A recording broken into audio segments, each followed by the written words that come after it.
আসসালামু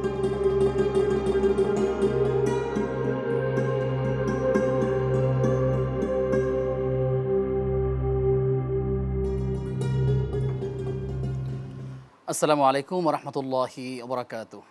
বিসমিল্লাহ আলহামদুলিল্লাহ আসসালাতু আসসালামু আলা রসুলিহিল আমিন ওয়ালা আলিহি ওয়া আসহাবিহি আজমাইন আম্মা বাদ। প্রিয় দর্শক শ্রোতা, আপনাদের প্রত্যেককে স্বাগত জানাচ্ছি দেশ টিভির নিয়মিত আয়োজন ইসলামী জীবন ও জিজ্ঞাসার আজকের পর্বে।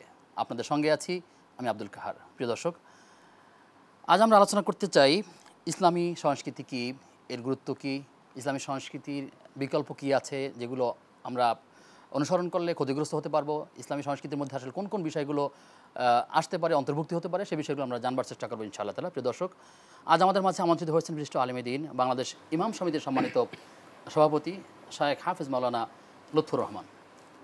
আসসালামু আলাইকুম রহমতুল্লাহি ওয়া বারাকাতুহু। ওয়ালাইকুম আসসালাম রহমতুল্লাহি ওয়া বারাকাতুহু। শায়েখ কেমন আছেন আপনি? আলহামদুলিল্লাহ রাব্বিল আলামিন, ভালো আছি। আপনি কেমন আছেন? আলহামদুলিল্লাহ, আল্লাহ রাব্বুল আলামিন ভালো রেখেছেন। অনুষ্ঠানের পক্ষ থেকে আপনাকে স্বাগত জানাচ্ছি। আপনাকে আমরা বরাবরই পাই, আপনার মাধ্যমে আমরা অনেক বিষয় জানার চেষ্টা করি।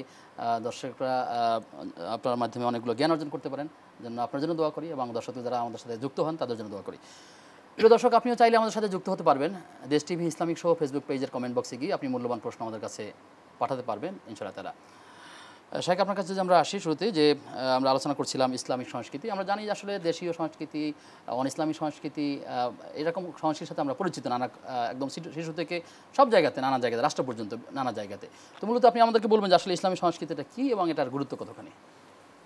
বিসমিল্লাহি ওয়াসসালাতু ওয়াসসালামু আলা রাসূলিল্লাহ, আম্মা বাদ। ইসলামী সংস্কৃতি একটি গুরুত্বপূর্ণ ইসলামের বিভাগ।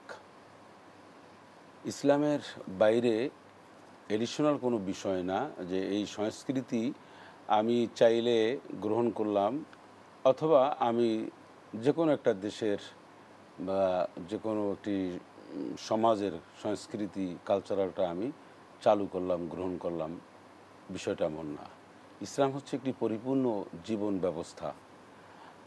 বিদায় হজের সময় রাসূলুল্লাহ সাল্লাল্লাহু আলাইহি ওয়াসাল্লামের উপরে যে আয়াত নাজিল, সেটা ছিল আলিয়াউমা আকমালতু লাকুম দীনাকুম ওয়া আতমামতু আলাইকুম নিয়ামতি ওয়া রাদিতু লাকুমুল ইসলাম দীনা। আল্লাহ পাক নিয়ামতকে পরিপূর্ণ করে দিয়েছেন, দ্বীনকে পরিপূর্ণ করে দিয়েছেন। আর দ্বীন হচ্ছে ইন্নাদ-দীনা ইনদাল্লাহিল ইসলাম, আল্লাহর পক্ষ থেকে। আর এই ইসলামের একটি অংশ হচ্ছে সংস্কৃতি। একজন মুসলমানের, একজন মানুষের চলন বলন, তার কথাবার্তা, আচার ব্যবহার, সব মিলিয়ে একটা সংস্কৃতি। ইসলামের একটা এই জাতীয় একটি সংস্কৃতির দিক নির্দেশনা রাসূলুল্লাহ সাল্লাল্লাহু আলাইহি ওয়াসাল্লাম পরিষ্কারভাবে দিয়েছেন, যা সাহাবায়ে আজমাইনগণ থেকে শুরু করে ইসলামিক স্কলারগণ সর্বোপরি মুসলমানদের উপর এটা একটা সৌন্দর্য স্বরূপ হিসাবে দিয়েছে। অত্যন্ত পরিতাপের বিষয় হলো যে আমরা আমাদের দেশের সংস্কৃতি একটা রয়েছে, এটাকেও উপেক্ষা করে আমরা কোনো না কোনো দেশের বা প্রতিবেশী দেশের আমরা সংস্কৃতিতে আমরা খুব উজ্জীবিত এবং সেটাকে নিয়ে গ্রহণ করে ধন্য এবং সেটাকে লালন পালন কেউ কেউ মনে করেন। তো আমরা আমাদের বিষয়টা হচ্ছে, ইসলামের বক্তব্য হচ্ছে যে ইসলামের যে সংস্কৃতি দিয়েছেন, এই সংস্কৃতি আবার অনেকে মনে করেন এর মধ্যে নাই আনন্দ, এর মধ্যে নাই প্রাণ, এর মধ্যে নাই মানুষের সুখ শান্তি, বা এর মধ্যে কোনো ধরনের কোনো এক কথায় এটা একটা মৃত্যু, এরকম মনে করে। যে মানুষ মনে করে ইসলামী সংস্কৃতি এটা কি, এটা দাড়ি টুপি। ইসলামী সংস্কৃতি আবার এখানে একটু বিষয় যুক্ত করি, যদি আলোচনাটা আরও বিষয়গুলো চলে আসে। আমরা মুসলিমরা সন্তানদেরকে ছোটোবেলায় সালাম শিখাই, কিন্তু এখানে অন্যান্য ধর্ম বা অন্যান্য দেশীয় কালচার বা বৈদেশিক কালচার, সেখানে এই সালামের পরিবর্তে বিকল্প বিষয় রয়েছে। আমরা পিতাকে আব্বা ডাকি বা আবি ডাকি, কিন্তু এখানে ড্যাড বলে, এরকম অনেক বিষয় আছে। যদি আপনি সেই বিষয়গুলো একটু তুলে আনেন তাহলে আমার দর্শকদের জন্য। ধন্যবাদ আপনাকে। দেখুন, ইসলাম যে সমস্ত সংস্কৃতি দিয়েছেন, মানুষের যে কালচার, ইসলামের যে কালচার যেটা রয়েছে, সেটা মানুষ সমাজের মধ্যে ভদ্রতা, মায়া মমতা এবং একটি সৌন্দর্য, একটা আভা পড়ে। আমরা দেখতে পাই এই ইসলামী সংস্কৃতির বাইরে ছেলেরা যখন একটা জায়গায় যায় টাটা দিয়ে যায়, আর ইসলামের সংস্কৃতি হচ্ছে যে সালাম দিয়ে তুমি চলে যাবে। আর ইসলামের আরেকটা বিষয় হলো, যখন তুমি যাবে বা বিদায় নেবে কারোর কাছ থেকে, তখন দোয়া চাইবে। দোয়া চাইলে সেই ফি আমানিল্লাহ শব্দটা বলবে। হ্যাঁ, এখন আমরা কিন্তু এই বাই বাই, টাটা এগুলি বলি, হাই হ্যালো বলি। তো একটা মোবাইল ধরেও কিন্তু আমরা যে অনেক সময় হ্যালো বলি, হ্যালো বলার পরে আর সালাম টালাম যা আছে সালাম কালাম সালাম আমরা কালাম। সালাম কালাম আর দেওয়ার আমরা চেষ্টা করি না। কিন্তু ইসলাম কি বলছেন? সালাম দাও। এই যে একটা সালামের একটা সংস্কৃতি, এটা কিন্তু ইসলামী সংস্কৃতির একটা অংশ। এখন আপনি সালাম দিলেন, শব্দটা দেখেন এবং তার জন্য আপনি দোয়া করলেন, সেও আপনার জন্য দোয়া করলো। এই যে একটা সব মিলিয়ে সৌন্দর্য, ইসলামের এই সৌন্দর্যকে আপনি কোনোভাবে মানে খাটো করে দেখার আপনার কোনো সুযোগ নাই। তারপরে মুআমালা মুআশারা, একজন মানুষের আমাদের ইসলামে যে তাহজিব তামাদ্দুন যে জিনিসটা দিয়েছে, এইটা কিন্তু আমরা আসলে চর্চা কেন করি না? সরি, চর্চা করি না যে আমাদের আসলে ইসলামী সংস্কৃতির সাথে কোনো আমাদের পরিচয় নাই, আমরা জানি না ইসলামী যে একটা সংস্কৃতি বিশাল একটা অঙ্গন, যেমন তবলা, ঢাল, ঢোল, এইগুলি ছাড়া, হারমোনিয়াম, এগুলি ছাড়া যে ইসলামের যে গান, এটা যে দর্শকদের মনোমুগ্ধকর হতে পারে, দর্শকরা যে সেখানে শ্রোতারা যে সেখানে একটা আনন্দ উপভোগ করতে পারে, এটা কিন্তু আমাদের অনেকের কাছে এই জিনিসটা অপরিচিত। অথচ আমরা যুগ যুগ ধরে কিন্তু প্রমাণ করেছি বা ইসলাম প্রমাণ করেছে যে এই ঢাল ঢোল, তারপরে তবলা, হারমোনিয়াম, আরও গিটার সিতার যা আছে এক কথায়, এগুলি ছাড়াও যে কত ধরনের ইসলামী সঙ্গীত, ইসলামী গান, নাতে রাসূল, হামদে বাড়ি তাআলা হতে পারে, যেখানে লাখো লাখো মানুষ এগুলি তন্ময় চিত্তে শোনে। এখন এটার সাথে আমরা আসলে পরিচিত না থাকার কারণেই আমরা বিজাতীয় বা একটি দেশের সংস্কৃতি আমরা চালু করি। যেমন পয়লা বৈশাখের কথা বলি, যখন দেখবেন যে শাড়ি পরে পান্তা ইলিশ নানান ধরনের, এতে আমরা দেখছি অপসংস্কৃতি যতই মানুষ চর্চা করে তখন সেখানে মানুষের বিপদ ডেকে আনে। আপনি বলুন তো, ইসলামী সংস্কৃতির চর্চা করতে গিয়ে কারো শ্লীলতাহানি হয়েছে, কারো পর্দা লঙ্ঘন হয়েছে পর্দা কিনা? লঙ্ঘন হয়েছে, কেউ অ্যাসিড নিক্ষিপ্ত হয়েছে, বা বাঁধনের মতন কেউ কোনো ধরনের অপমানের শিকার হয়েছে, বা এরকম আপনি কোথাও পাবেন না। বা এই সমস্ত দিবস পালন করতে গিয়ে, ইসলামী দিবস পালন করতে গিয়ে মদ পান করে কেউ আহত হয়েছে, নিহত হয়েছে, নানান ধরনের যে নিউজগুলি আমরা পাই, ইসলামের সংস্কৃতিতে কোথাও আপনি পাবেন না। এই জন্য যে ইসলাম হচ্ছে শান্তির ধর্ম, এটি হচ্ছে কোড অফ কমপ্লিট লাইফ, এটা পরিপূর্ণ একটি জীবন ব্যবস্থা। এই পরিপূর্ণ জীবন ব্যবস্থা যখন একজন মানুষ মেনে নেবে, তখন তার পরিবারের মধ্যে থাকবে একটা পরিবারের সংস্কৃতি। দেখেন পরিবারের সংস্কৃতি ইসলাম কি বলেছেন? বলেছেন যে ছেলেরও একটা পর্দা রয়েছে, ভাই এবং বোন এদের মধ্যে পর্দা রয়েছে, শালীন পোশাক পরবে। এই পোশাকের যে সংস্কৃতিটা আমাদের দেশে চালু হয়েছে, একটা প্যান্ট পরবে, কয়েকটা ছেঁড়া থাকবে বিভিন্ন জায়গার থেকে। এখন এই কয়েকটা ছেঁড়া থাকে অপসংস্কৃতির একটি অংশ। ইভেন এটা কিন্তু আমরা অনেক সময় অনেক মেয়েদেরকেও দেখি। আচ্ছা, একটা মেয়ে যদি একটা প্যান্ট পরতে গিয়ে কয়েক জায়গাতে ছেঁড়া থাকে বা তাই সে অনাবৃত থাকে তার শরীর, তাহলে সেটা তো সমাজের জন্য, যুবকদের জন্য, কারো জন্য সম্মানজনকও না, কল্যাণজনকও না। আমরা এভাবেই কিন্তু দেখি পুরুষের পোশাক আর নারীদের পোশাক আল্লাহ রসুল যেভাবে আইডেন্টিফাই করে দিয়েছেন, নির্ধারণ করে দিয়েছেন, এইটার বিপরীত যখন হয়, যখন একটা মেয়ে যখন টি শার্ট পরে, এটা তো একটা ছেলে পরার কথা ছিল। তারপরে টাইট ফিট একটা জামা তো বড় জোর একটা ছেলে পরতে পারে, এটা যখন মেয়েরা পরে, বাসায় যখন পরে, মেয়ের বাবা মায়ের সামনে, ভাইয়ের সামনে, বাবার সামনে, এটা তো দৃষ্টিকোণ। তার মানে হলো, আচ্ছা, কোনো একজন মুসলিম যদি বলে আমি একজন মুসলিম, এই মুসলিম কথা বলবার সাথে সাথেই তার উপর কিছু দায় আছে যেটা আল্লাহ এবং রাসূল দিয়েছেন, তার হুকুমগুলো তো মানার চেষ্টা করতে হবে। আচ্ছা, এগুলি কিন্তু দিয়েছেন মানুষের কল্যাণের জন্য, বিশ্বাস করুন, আপনার আমার কল্যাণের জন্য। আমরা এখানে চমৎকার আরও কিছু কথা শুনবো আপনার থেকে বিরতির পর ইনশাআল্লাহ। প্রিয় দর্শক, আপনারা দেখছেন ইসলামী জীবন ও জিজ্ঞাসা, সময় হচ্ছে বিরতির। ফিরছি কিছুক্ষণ পর, সঙ্গেই থাকুন।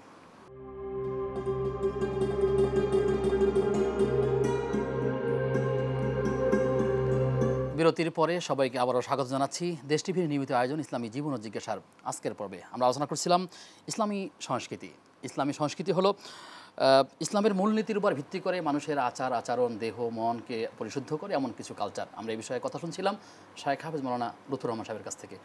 শায়েখ, আপনার কাছে আবারও আসছি যে আমরা দেখি যে আধুনিক সংস্কৃতি এবং ইসলামী সংস্কৃতি, যদি আমরা একটি বিষয় তুলে ধরি, কোন মানুষ যখন মারা যায় তখন দেখি যে এই মানুষটির কল্যাণের জন্য সকলে দাঁড়িয়ে নীরবতা পালন করে।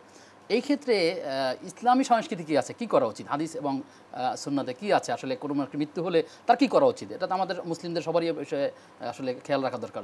কী করণীয় আছে?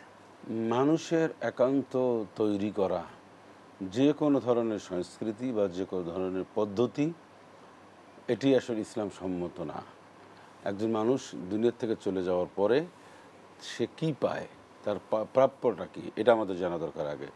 সে দুনিয়া থেকে চলে যাওয়ার পরে তার জন্য দোয়া করা, তার জন্য তার পক্ষ থেকে ইস্তেগফার পাঠ করা, এগুলি হচ্ছে প্রধানতম কাজ। তার জন্য দান সাদকা করা, হ্যাঁ, এবং তার ভালো ভালো কর্মগুলি নিয়ে আলাপ আলোচনা করা, সেমিনার সিম্পোজিয়ামে তার কথাবার্তা, তার পজিটিভ দিকগুলি, তার অবদানের কথাগুলি আলোচনা করা, এগুলি কিন্তু সবের রাস্তায় যাবে। এখন সেগুলি না করে যে আমরা এগুলি অনেক কিছু করতে পারে, এখন এগুলি না করে যদি আমরা 1 মিনিট নীরবতা পালন করি, তো এই নীরবতা উনি পাইলেনটা কি? আমিও বা কী দিলাম, উনিও বা কী পেলেন? আচ্ছা, একজন মুক্তিযোদ্ধা দেশের জন্য অনেক কিছু করেছেন, তারা আমাদের সর্বোচ্চ সম্মানের ব্যক্তি।